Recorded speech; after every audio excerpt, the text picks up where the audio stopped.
Location: Crestwood County Courthouse, 11:45 a.m. In a courtroom charged with generations of racial tension, 14-year-old Darius stands in handcuffs, his face a portrait of pain.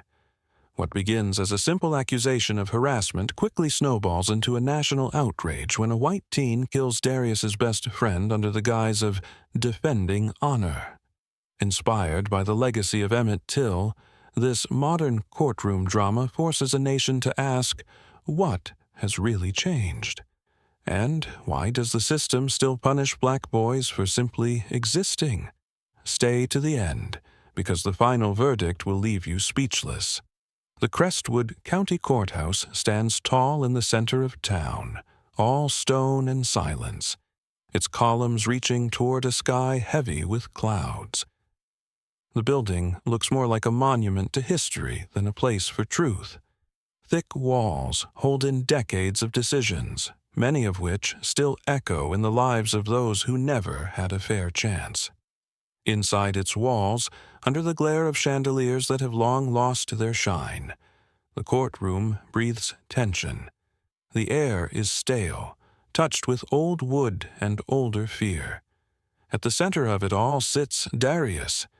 He is 17, black, and bound at the wrists by cold metallic cuffs that seem far too harsh for someone so young.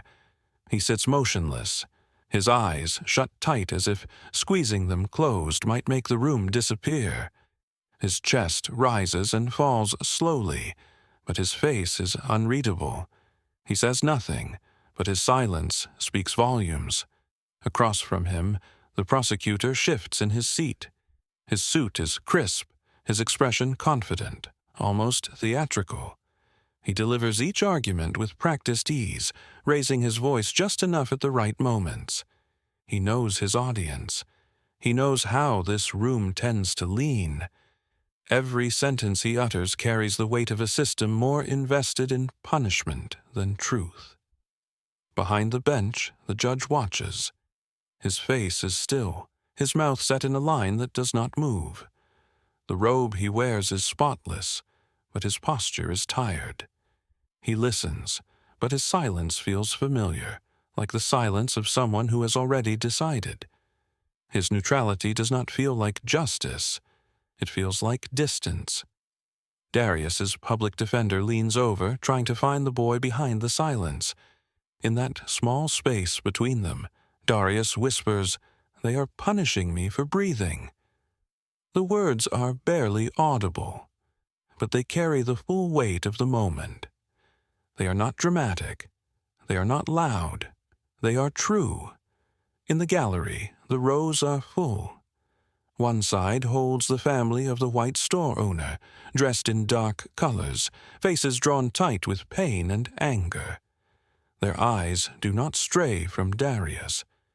Every breath he takes seems to fuel their fury. On the other side, Darius's mother sits with her hands clenched in her lap. Her back is straight, but her heart looks broken. She blinks often, holding back tears with the last of her strength. Between them sits a row of cameras, their red lights blinking steadily, capturing every word, every shift, every sigh. America is watching. Screens across the country light up with headlines, debate panels, and social media feeds. The case has become more than a case. It is now a mirror reflecting truths many still choose not to see. But inside this room, the truth feels trapped. It struggles to rise through the noise. A store confrontation, a phone call, a mistaken accusation, everything that brought Darius here has been bent and twisted to fit a narrative that was already in place long before the incident. To the prosecutor, Darius is not a boy.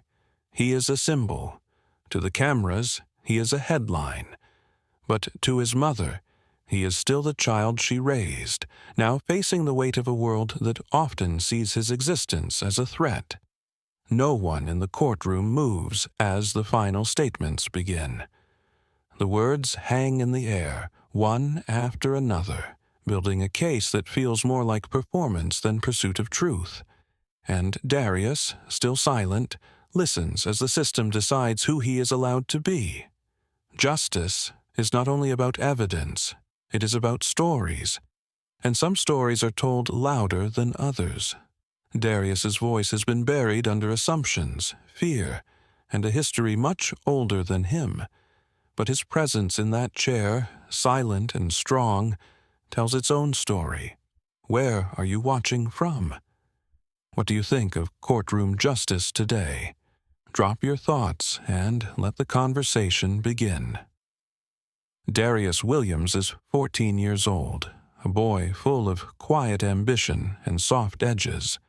He lives in the historic Black district of Crestwood, a neighborhood rich with culture and strength, but long overlooked by the city it belongs to. The streets are lined with murals of jazz legends, corner food spots that remember everyone's order, and homes that have passed through generations. Darius knows every crack in the sidewalk and every face on his block.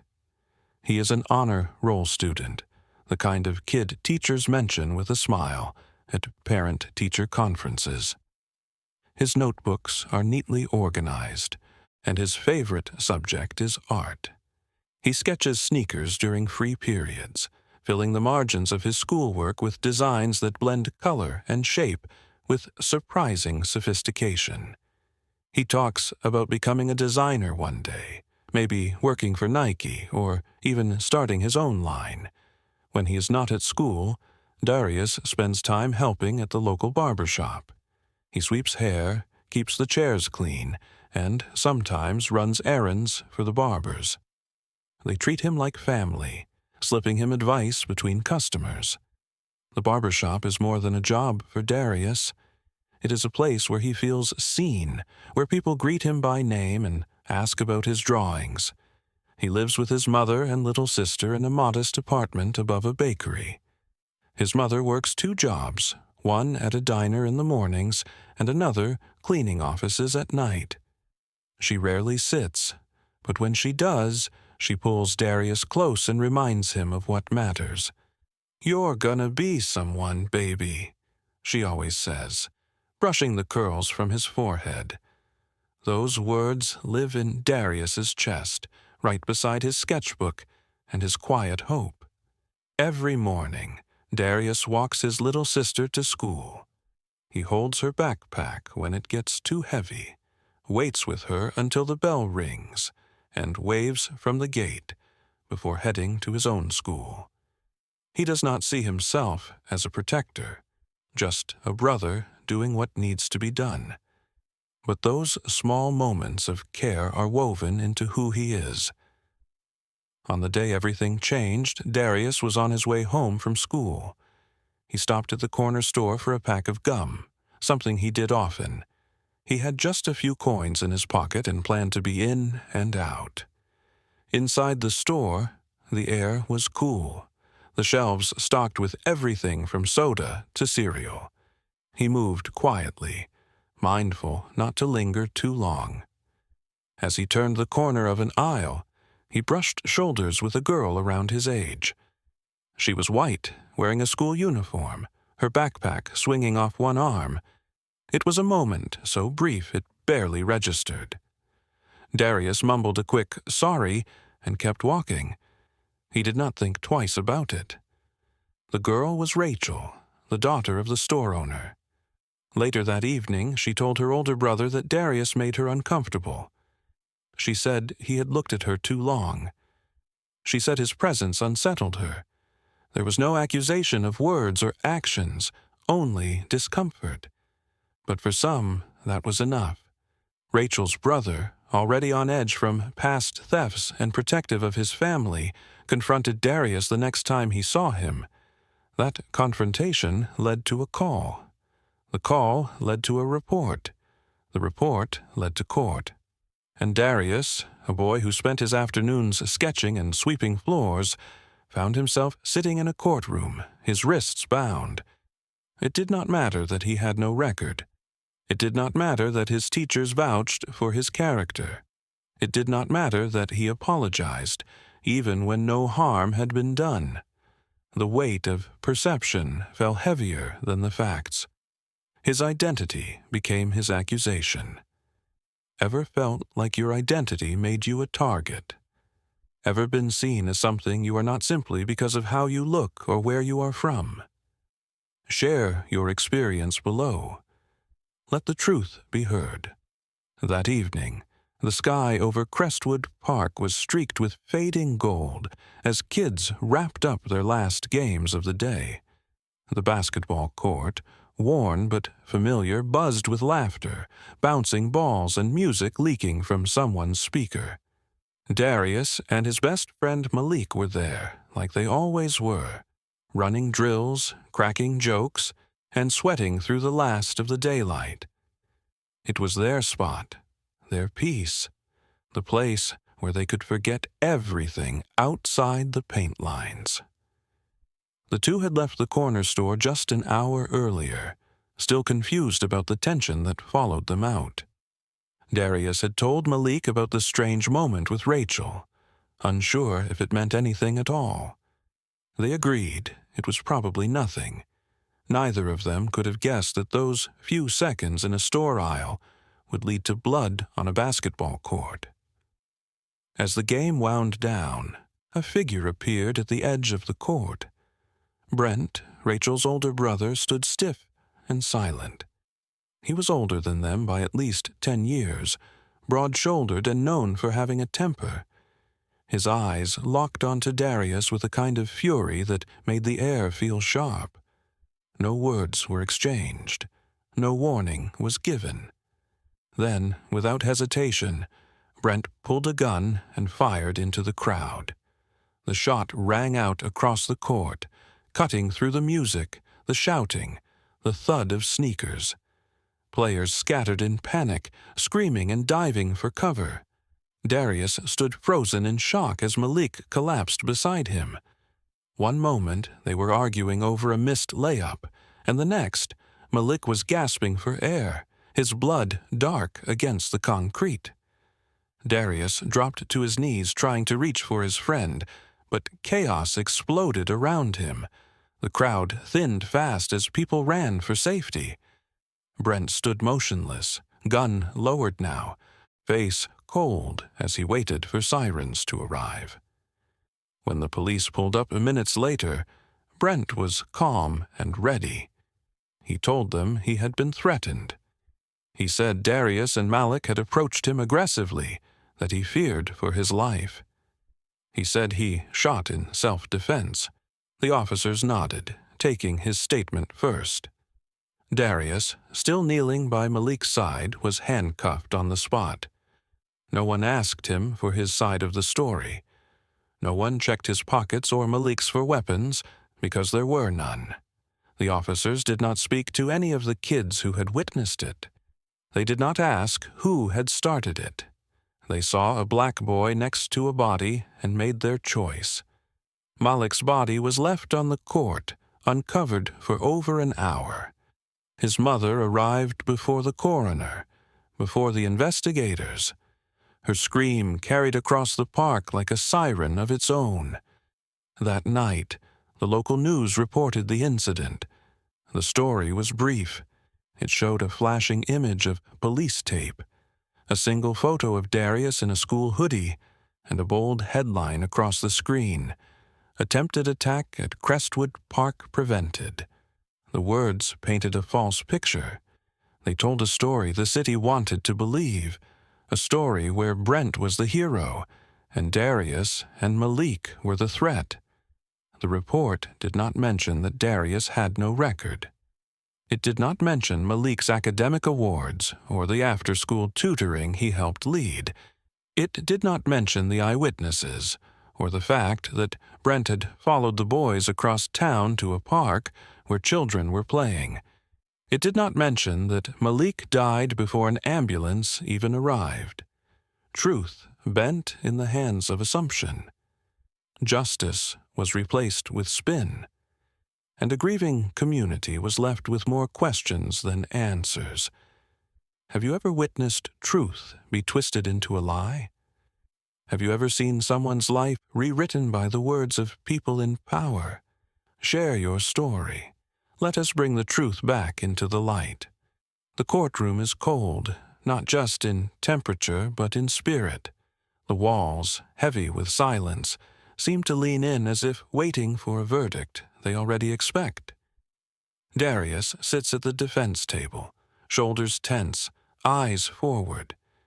His wrists are no longer cuffed, but the weight of judgment clings to him just as tightly.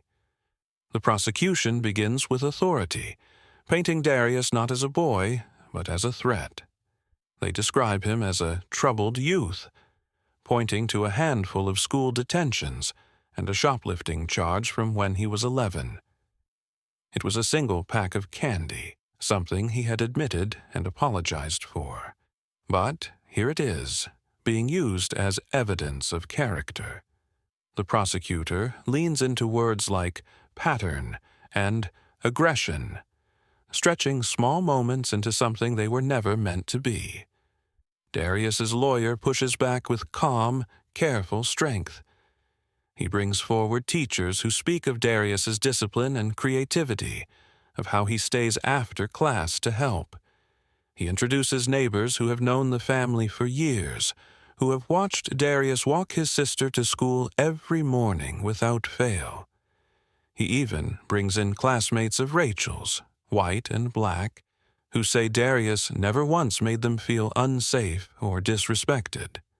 Still, the air remains tense. Brent takes the stand with confidence, wearing a suit that does not fit and a smirk that does. He tells the court he feared for his life. He says Darius and Malik came at him, that he had no choice. His voice is steady, but his words twist like wire, shaping a false narrative with ease. Rachel follows him. She cries on cue, dabbing her eyes with tissue, her voice soft and unsure. She does not claim Darius touched her. She does not describe any threat, but she says she felt uncomfortable, and in this room, that feeling is treated as fact. She avoids Darius's gaze entirely, looking just past him as if she has already placed him behind bars in her mind. The defense attempts to introduce a crucial piece of evidence, a grainy phone video recorded by a bystander. In it, Brent is heard yelling at Darius, cursing and threatening, moments before the shooting. The video is shaky but clear enough to shift the story. But the judge, citing technicalities, rules it inadmissible. A moment that could have turned the tide is dismissed with a wave of the hand. The jury watches all of this in silence. 8 white, 4 black. They sit with blank faces and folded hands. Some glance toward Darius with uncertainty, others stare straight ahead. They look uncomfortable, as if trapped between what they see and what they are being told to believe. But no one speaks, no one questions. Darius does not cry. He does not plead. He sits tall, knowing that every movement, every expression is being dissected. He knows that for boys who look like him, emotion is often misread. Anger becomes danger. Sadness becomes guilt. His mother sits behind him, eyes locked on the back of his head, willing him strength. She clutches a photo of him and Malik from 2 summers ago, laughing on the court with sweat on their brows and the sun behind them. That version of their world feels distant now. The trial drags on, each day a battle not of facts, but of perception. No weapon was ever found on Darius or Malik. No physical evidence ties them to a threat. But the language used in the courtroom dances around fear, around stereotype, around the idea that a black boy in the wrong place at the wrong time must be guilty of something. Truth, like the video, is kept out of reach. The system moves forward, not based on clarity, but comfort. And in that room, comfort lies with the side that never had to prove its innocence. Have you ever been in a space where you knew the odds were stacked against you? Where every word felt too small to shift the weight of assumption? Drop a comment. Let the silence break. Inside the courtroom, the defense team shifts its strategy, pushing past character arguments and small technical details. They decide to bring history into focus, to show that what is happening to Darius is not just a mistake or a misunderstanding. It is part of a pattern that stretches across decades. The lead defense attorney begins referencing the 1955 case of Emmett Till, a 14-year-old black boy brutally murdered after being falsely accused of offending a white woman in Mississippi. The name alone sends a ripple through the room. The comparison is not meant to dramatize. It is meant to reveal. It is meant to draw a line from one generation to the next, from the lynch mobs of the South to the modern machinery of courtroom injustice. The attorney highlights how black boys have long been criminalized for existing in white spaces, for making someone feel uncomfortable, for being present. Darius, like Emmett, was just a boy in the wrong place, and the weight of white fear became a weapon used against him. When a civil rights scholar takes the witness stand, the tone shifts further. The scholar is a professor of American history, calm and confident, but burning with urgency beneath the surface. He speaks of the systemic erasure of black innocence, how the justice system has historically protected white accusers while dehumanizing black youth. Then he says, "This is not a trial. It is a reenactment." The words ignite the room. The prosecutor jumps to his feet in objection. The gallery murmurs. The judge, face tight with discomfort, raises his gavel and warns, "Keep it academic, or you'll be held in contempt." But the scholar's words do not vanish. They settle deep in the walls of the courtroom, unshaken by the warning. He continues, carefully now, laying out decades of parallels.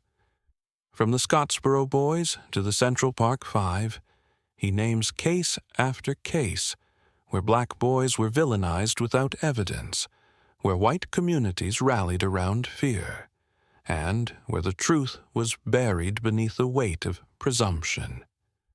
Outside the courthouse, the air is thick with chants and cardboard signs. Protesters fill the courthouse steps, holding up pictures of Darius and Malik. Some hold candles, others shout through megaphones. The messages are clear. Not again. Justice for Malik and Darius. Let our boys live. The crowd is diverse, but mostly black. Grandmothers with tearful eyes. College students live streaming. Fathers holding their sons close. The anger is loud, but the pain is louder. Many have been here before.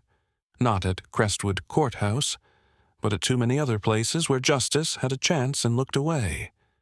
Media vans line the street. Interviews fly back and forth. Some stations focus on the protesters. Others frame it as a public disturbance. But no one can ignore the energy pressing against the courthouse walls. Inside, Darius cannot hear the chants, but he can feel their presence. His mother told him that justice has always been a fight, and today is no different. The scholar's testimony marks a turning point in the trial, not for the judge or the prosecutor, but for the people watching. For those in the back row who came expecting one more quiet verdict, it becomes clear that this case carries more than one boy's future. It carries the memory of others who never had a courtroom, whose names are etched into history without justice beside them. The courtroom becomes more than a legal space. It becomes a mirror. Every juror, every lawyer, every spectator is forced to ask what justice really means and who it is designed to serve. Have we truly moved beyond Emmett Till? Or have we simply learned to dress up our injustice in legal language and media spin? That is the question this trial dares to ask. Do you think we have made progress since Emmett Till, or just learned to hide the injustice better? Let us discuss. your voice matters. After 3 days of tense deliberation, the jury finally returns to the courtroom. The room is silent, everyone on edge. Darius sits with his hands folded tightly in his lap, trying to steady the storm inside him. His mother holds a tissue in one hand and a prayer in the other. On the opposite side, Brent sits tall and relaxed, his lawyer whispering something in his ear that makes him smile faintly. The judge calls the room to order, and the jury four-person stands. The verdicts are read aloud, each word landing like a stone. On the charge of second-degree murder, we find the defendant, Brent Keller, not guilty. A beat of stunned silence follows before murmurs ripple across the gallery. Brent stands up slowly and adjusts his collar, walking toward the courtroom doors without looking back, without so much as a nod to the boy who watched his best friend bleed out on the court. The room is not finished. The judge turns to Darius, and the four-person reads again, on the charge of disorderly conduct with public endangerment. We find the defendant, Darius Williams, guilty. This time, the reaction is louder. Gasps fill the courtroom. A woman in the back mutters something sharp under her breath. A man beside her bows his head. Darius's mother stares forward in disbelief, then sinks into her seat as if the air has been pulled from her lungs. Darius does not cry. He does not blink. He turns his head slowly to face his mother, his expression calm in a way that only deep heartbreak can produce. "I knew they weren't going to let me win," he says. His voice is soft, steady, and final. The judge sets sentencing for 2 years in juvenile detention. The prosecutor clasps Brent's shoulder, smiling, satisfied. A small celebration flickers behind the prosecution table, barely hidden. In that moment, it becomes clear to everyone watching that this was never just about the law. It was about perception, about control, about a system that always finds a way to protect its own. Darius is led from the courtroom in handcuffs, though he never lifted a hand in violence, though he never held a weapon, though he watched his best friend die and stood still so the truth could be told. That truth never got its moment. It was buried beneath headlines, ignored footage, and courtroom theater. Outside, protesters learn the outcome within minutes. The chants grow louder. Some begin to cry. Others stand in silence, fists raised. Justice for Malik signs now feel heavier in their hands. Not again becomes more than a slogan. It becomes a wound. Inside, the courtroom empties slowly. The defense attorney gathers his files without speaking. The civil rights scholar watches from the last row, arms crossed, eyes filled with quiet fury. Darius's mother remains seated, the tissue still clenched in her hand. Her son's voice echoes in her mind. "I knew they weren't going to let me win." The words do not just belong to Darius. They belong to every child who is expected to survive a system never built for them. They belong to every mother who sent her son out the door with hope and got back silence. Darius walks the narrow hallway toward a holding cell, escorted by officers who do not look him in the eye. His hands are bound, but his spirit is not broken. He walks upright, not with pride, but with clarity. He knows the truth of what happened. So does his mother. So do the kids on that court. Justice was not served. The courtroom chose comfort over truth. It chose Brent's version of events, the safe narrative, the easy out. And in doing so, it reminded everyone watching how fragile justice can be when filtered through fear. Have you ever watched injustice win right in front of you? Have you ever witnessed truth get pushed aside so something more comfortable could take its place? Share your story. Let us not let silence do more damage. The courtroom is nearly empty now. The crowd has thinned. The verdict has been delivered. The reaction has spread across the city, and the weight of the outcome still hangs heavy in the air. Inside, Darius stands in a narrow hallway outside the courtroom, wrists cuffed in front of him, surrounded by silence that feels louder than any chant or cry. The officers beside him prepare to escort him down the corridor and out of sight. But in this pause, something still lingers. Unfinished, unspoken. A journalist, microphone in hand, steps forward carefully, camera crew close behind. The reporter does not raise her voice, but the words carry, "Darius, do you have anything to say?" Darius stops walking. His shoulders are square, but his expression is calm. He turns slightly, just enough for the camera to catch his eyes. They are not angry, not pleading. They are clear, steady, and full of something deeper than words. He speaks quietly, but every syllable rings out. "Tell Malik's mom I didn't let him die for nothing." He does not wait for a response. The officers lead him away. The camera stays on the empty hallway for a few more seconds, then cuts to the crowd outside. On the courthouse steps, the protest has only grown. The chants have taken on a sharper tone, echoing off the stone walls like demands no one can ignore. Signs wave above the crowd, new ones drawn on cardboard and poster board in bold black ink. Some say, "Appeal now." Others read, "Darius deserves better." But the most powerful one shows a drawing of a boy with angel wings, a basketball in one hand and a broken chain in the other. Below it, just one word, Malik. Layla, now leading a local civil rights nonprofit, stands at the front of the crowd. She speaks with purpose, her voice lifted by a megaphone, and the conviction of someone who has seen too many courtrooms end this way.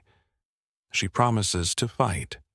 She promises that the appeal will not just be filed, but followed through with every ounce of pressure the community can give. She speaks Darius's name, Malik's name, and the names of others lost along the same path. Inside Darius's home, the kitchen table remains untouched. The apartment is quiet. On the table lies Darius's sketchbook, still open to the last page he drew before the trial. It is a drawing of Malik, standing tall with large, feathered wings spread wide.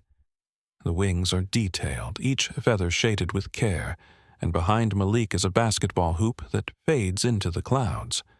The page says no words, but it speaks volumes. It is part tribute, part promise. A message not just for Malik, but for everyone who dared to believe they mattered, even when the world said otherwise. In that one image, Darius captured what the courtroom failed to see: humanity, friendship, hope. He gave Malik flight in the only way he could. Not in memory alone, but in movement, in protest, in resistance, in never letting the story end where others said it should. This case is not just about what happened to two boys in a park. It is about what happens when systems refuse to see the truth. It is about what justice looks like when it is filtered through fear and rewritten in real time by those with power. But it is also about what survives beyond that, about how truth continues, even in the face of a verdict, about how voices rise when one is silenced, and about how one boy, standing in chains, still found the strength to speak not for himself, but for someone he lost. Has a story ever changed the way you see justice? Has a moment like this made you rethink what fairness really looks like in the world you live in? Share your feelings. Let this story not just be heard, but felt. 6 months have passed since the courtroom doors closed behind Darius Williams. 6 months since he was taken in handcuffs for a crime he did not commit. His name dragged through headlines that never told the full story. Inside juvenile detention, the days blurred together. Some were heavy with silence, others filled with memories that refused to leave him. But Darius stayed focused, his sketchbook never far from reach, his mind holding on to the last words he spoke before being led away. "Tell Malik's mom I didn't let him die for nothing." Then something changed. A new piece of evidence surfaced. A cell phone video, longer and unedited, captured from another angle by a bystander who had not come forward during the first trial. The footage showed Brent clearly confronting Darius and Malik at the basketball court. His voice was sharp, filled with anger, making threats that left no doubt about who initiated the violence. The video not only confirmed the boy's innocence, but exposed the lie at the heart of Brent's defense. Layla, leading the civil rights nonprofit that had supported Darius's appeal from the beginning, moved fast. Her legal team filed for an emergency retrial, citing new, definitive evidence. What followed was a storm of national media attention. News outlets that had barely covered the first trial now ran headlines demanding accountability. The pressure became impossible to ignore. The public wanted answers. The courts had no choice but to respond. The retrial began just weeks later. This time, the courtroom felt different. The judge presiding was a younger black federal judge, known for his integrity and no-nonsense approach to justice. His eyes scanned every file, every video, every testimony with focus that felt fresh. When the new video played in the courtroom, there was no debate left. Brent's actions were clear.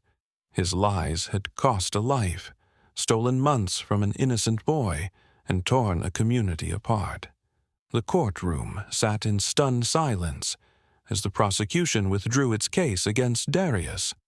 The judge formally overturned Darius's conviction and issued an arrest warrant for Brent on charges of second-degree murder. Darius walked out of juvenile detention with his head high, greeted by a crowd that had never stopped chanting his name. Reporters filled the sidewalks, but it was not their questions that mattered. It was the arms of his mother who fell to her knees the moment she saw him, tears pouring down her face. She wrapped him in a hug that felt like breathing again, like waking from a long nightmare into a morning that finally felt possible. The city, moved by the case and eager to begin healing, announced a scholarship in Malik's name. It would be awarded each year to a student from Crestwood who showed resilience, leadership, and creativity in the face of adversity. The first recipient was Darius. With the scholarship, Darius enrolled in an arts-focused high school known for its innovation and mentorship. There, in bright studios filled with color and purpose, he found space to heal. He returned to his sketches, designing a sneaker he named Unchained. The shoe was bold, with wings etched into the sides and broken chains wrapped around the soles. It became a symbol, not just of freedom, but of truth rising after being buried. At the school's opening ceremony, Darius stood in front of students, teachers, and community leaders. He held his sketchbook high and spoke clearly into the microphone. "This is for every kid they tried to silence," he said. "Every voice they ignored. Every truth they buried. We are still here." Applause erupted around him, but Darius stood still, eyes scanning the room, knowing this moment was not just his. It belonged to Malik, to his mother, to Layla, and to everyone who fought back when the world said, "Stay quiet." Justice, delayed though it was, had finally found its way through. Have you ever witnessed a wrong finally being made right? Share your stories of justice, of light breaking through darkness. Let us celebrate the moments when truth wins. Darius's story, once confined to the shadows of a small courtroom in Crestwood, becomes a national symbol of perseverance and the enduring power of truth. What began as a tragedy, followed by a miscarriage of justice, grows into a movement that refuses to be ignored. His retrial and release spark urgent conversations across city councils, school boards, and state legislatures. From Crestwood to cities across the nation, young people gather in parks, classrooms, and community centers to demand better laws, better representation, and better futures. The hashtags Shocker Echoes of Emmett and Unchained Youth begin as rallying cries online, but quickly transform into something greater. They represent not just Darius's story, but the long history of black youth misunderstood, mistreated, and mislabeled. Rallies erupt across the country, organized, intentional, and led by students determined to dismantle the silence that too often follows injustice. Marches stretch through neighborhoods. Vigils are held under city lights. Art is created on the walls of alleyways and on digital canvases, amplifying the message that change is not coming. It is already here. Layla's nonprofit, once operating out of a single office, expands rapidly. What began as a local mission to defend Darius becomes a national network for justice. Legal aid clinics open in underserved neighborhoods. Mentorship programs pair lawyers, artists, and educators, with teens navigating the same challenges Darius once faced alone.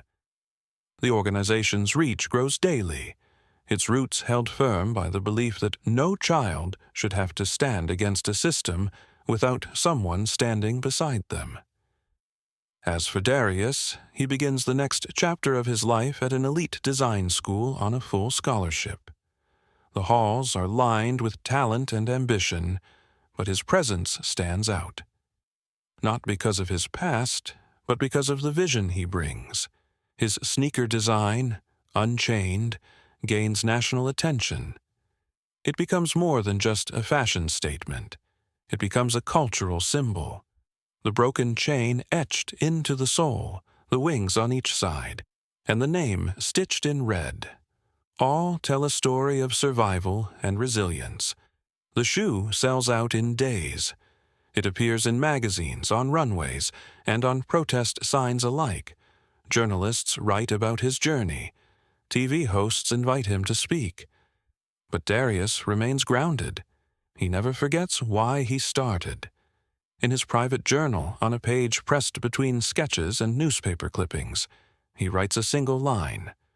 "They tried to bury me, but I was a seed." The words carry no bitterness, only clarity. He understands now that some stories are meant to grow beyond their pain. On the anniversary of Malik's death, Darius returns to Crestwood Park.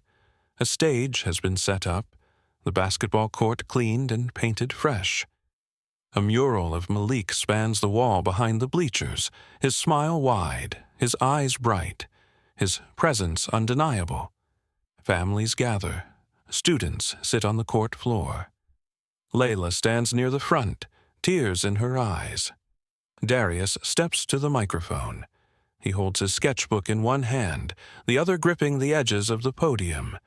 His voice is calm, sure, filled with something larger than grief. "He didn't die for nothing," he says. "We're still here. We're rising."